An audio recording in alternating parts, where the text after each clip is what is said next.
Hi everyone. I have something of a premiere today because one of our Danish players, Jesper Mogensen, he has been working hard on building a Danish alternative army list, so an armies of Denmark. Now, Denmark, as many of you may know, was occupied quite rapidly by Germany as soon as they attacked. It like took a few hours before the Danish army collapsed, but there was a little bit of fighting. So, and of course, since we're all Danes, we want our army to be represented in bold action, and there are actually miniatures for it. Quite lovely ones that you can get. I think they're from Great Escape Games. I think also there are some people working on building 3D printable miniatures for the Danish army. But the Danish army, of course, is a minor nation. It's quite limited.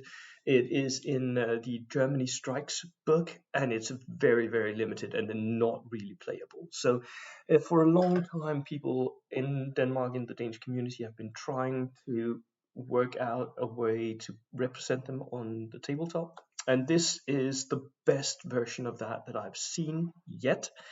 It's a really well thought out army list, and it's sort of it reminds me a little bit about of the Armies of Italy version 2 by Lorenzo, in that it's fairly well researched. It's got a lot of it's got fluff along with the individual units, and it's playable. Because it's a full army. It does even have a little bit of some edges, along with the, of course, obvious downsides of playing a minor nation. It is still limited in what you can get in scope and such. So, as I release this video, it should be out on the international forums, as well as a PDF file. You can go and watch it. But otherwise, I will try to link it in the video description here. Let's see what it is that's been made. So we have here the Royal Danish Armed Forces of the 9th of April 1940. That was it. The 9th of April, that one day, that was Denmark's claim to fame, besides a little bit of fighting for Hitler on the Eastern Front, and a little bit of partisan activity, and a little bit of liberation army style stuff. So that one day, let's go and see. They've got the Confucian national rules, which means that the opponent gets a free move on a random number of their units before the first turn. Nice. The Danish units can start in ambush, although you cannot shoot at the units making their free move. They also, the Danish units, they were defending their home turf when the Germans invaded, so they actually did build fortifications that they could fall back on, so they had successive lines of quite improvised fortifications that they were falling back on. So you get D2 linear obstacles. Not massive, but it still helps a little bit, because you can sort of shape the terrain of the board, right? Now the Danish army, here we have an overview of the campaign in Denmark. It was quite rapid. Most of the fighting took place here in the southern part of Jutland, although there was also a little bit of fighting in Copenhagen. The German troops, they landed by boat. They actually took a ferry over, some of them, and then they just pushed across Zealand until Copenhagen, where the Royal Guards actually did resist for a little bit. But most of the fighting was done by the regular army down here near Haderslev or Mortar, this part of Denmark. Right. So what can we get? We can get the regular that we get for all armies, but we have to buy inexperienced infantry sections. That makes sense, right? The Danish army was quite untested as it went into battle for the first time. You can get the regular HQs. Perfect. 4 infantry sections, MMG or HMG team, mortar team, sniper team, 2 anti-tank teams. That's a little bit interesting as well. So we're going to have to watch out for that one. 1 artillery piece, 1 tow, 1 armored car, and up to 6 transports. Right, that looks very much like any generic platoon. So the HQs are second lieutenant, regularly priced, first lieutenant, captain, major. They're a team. You can buy 2 extra men, and the weapons are as depicted on the models. Notice here that the SMG is not mentioned. The Danish Army did not have many SMGs on the 9th of April, so it's an early war army. I would take rifles, I think. Right, and you can give them tough fighter. I don't know why you would. Inexperienced infantry. Now, this is what most of your force is going to be comprised of. These were conscripts. They had served a short while in the army as part of the conscription, and then were called up in not huge numbers right before the invasion. They have rifles. They're pretty basic infantry. You can buy them with tank hunters, and they get green. Then we have the regular infantry.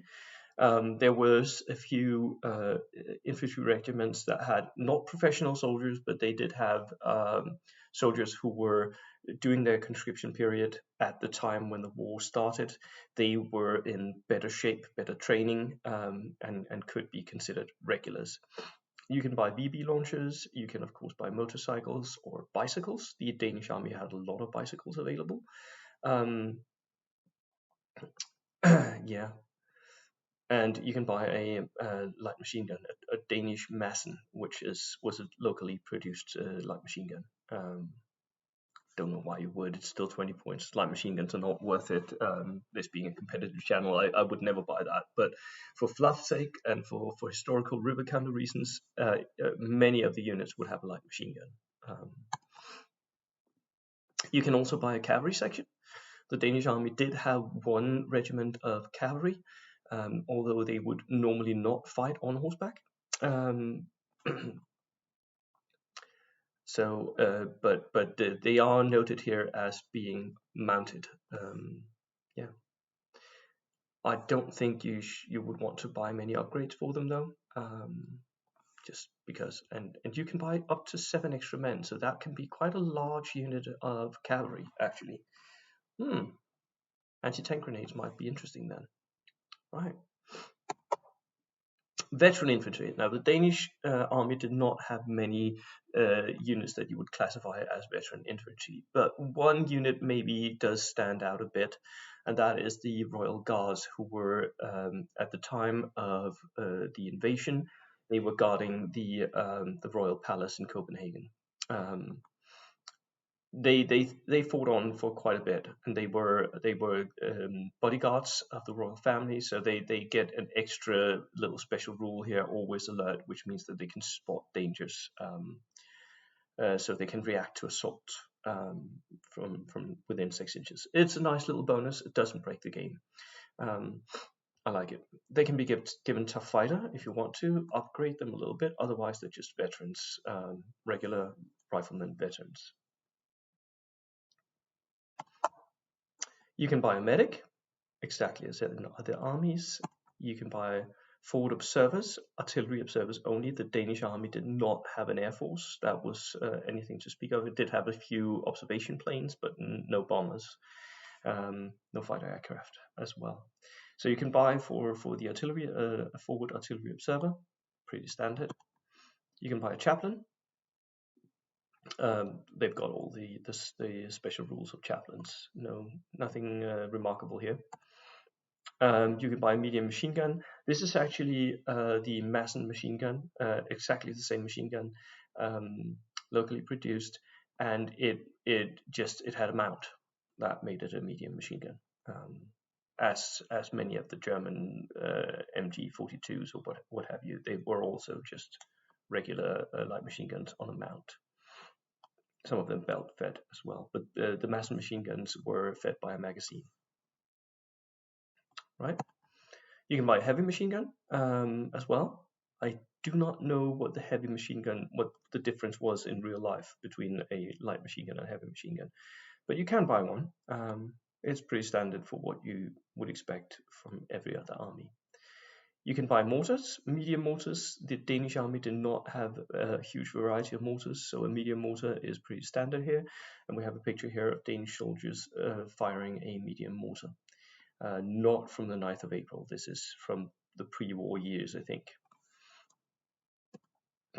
You can also buy an anti-tank rifle team.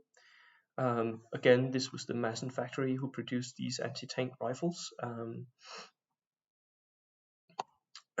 Oh, and remember, you can get 2 of these. Might be worth it if you're playing early war against the German army. The Germans will possibly have more vehicles than you. So you can also buy a sniper, pretty standard. Light field artillery. This is a light howitzer. I think the Danish army bought these howitzers, as many other armies did, from foreign factories, either Swedish or Czechoslovakian factories. Yeah, no, this is a Krupp, so it's a German-produced, and it was a pretty old artillery piece at the time of the invasion, but still functional. They also had medium artillery pieces, again, foreign imported, I think, or maybe they're locally produced. This is an old picture of one of these. You can see the Danish information here, so maybe it is actually locally Danishly produced. Someone will tell me in the comments, I hope. 1930, so it's a more modern weapon. It's only 10 years old when the war started. Heavy field pieces, again, the same producer, 1929. Yep, that's a pretty good field gun. Heavy howitzer, right? And then we have the anti-tank field artillery. Now, the Danish army did not produce anti-tank cannons as such, but it did. The Mogensen factory did produce automatic cannons, machine cannons, and this is one of those. It's a light automatic cannon. I talked quite a lot to Jesper about the pricing of this because it's fixed. It's got none of these special rules. So we ended up pricing it at 35 for inexperienced, 45 for regular, because it doesn't really have the benefits of the next one that we're going to see, which is the we do have a Bofors, so that's a Swedish-produced light anti-tank gun. Here we have one actually deployed on the 9th of April. You can see school children curious about what's going on in their little town here. Here comes the second autocannon, which we've priced according to the German autocannon, although the German autocannon does get a little bit extra as well. So it's fixed on a rotating platform.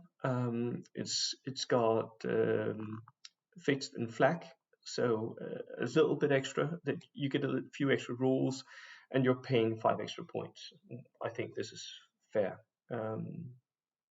Right. Tows.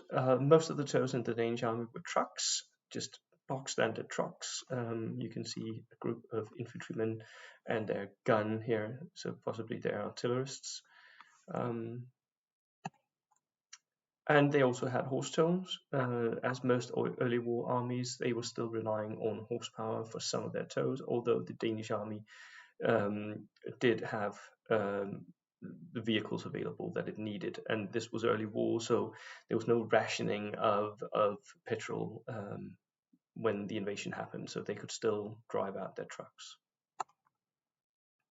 One thing that the Danish army was famous for, but it did have quite a lot of, was motorcycles. Motorcycles with machine gun sidecars and motorcycles with anti-tank rifles. Here we have one of these. That's an anti-tank rifle mounted on the sidecar here.